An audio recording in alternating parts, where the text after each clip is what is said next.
अगर middle east का war और इंटेंस होता है तो इसका इफेक्ट सिर्फ इजराइल और ईरान तक लिमिटेड नहीं रहेगा, इसका इम्पैक्ट इंडिया पर भी पड़ेगा। तो नमस्कार दोस्तों, अभी रिपोर्ट्स के अकॉर्डिंग रशिया इंडिया को ऑयल डाइवर्ट करने के लिए रेडी है, क्योंकि ईरान वॉर की वजह से मिडिल ईस्ट की एनर्जी रूट्स डिस्टर्ब हो रही हैं।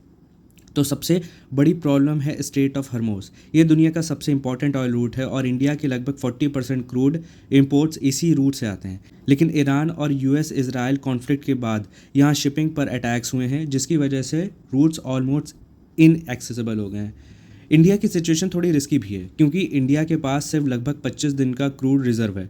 अगर वॉर लॉन्ग हो गई तो सप्लाई शॉक आ सकता है। इसी वजह से रशिया ने सिग्नल दिया है कि वो इंडिया को एक्स्ट्रा ऑयल सप्लाई कर सकते हैं। रिपोर्ट्स के मुताबिक 9.5 million barrels Russian crude already Indian waters के पास शिप्स में है, जो कुछ हफ्तों में इंडिया तक पहुंच सकते हैं। लेकिन यहाँ एक पॉलिटिकल ट्विस्ट भी है।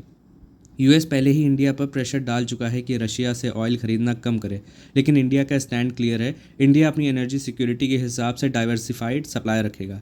मेरे व्यू में इंडिया को अब एक लॉन्ग टर्म स्ट्रैटेजी बनानी होगी। सिर्फ मिडिल ईस्ट या रशिया पर डिपेंड रहना रिस्की है थोड़ा।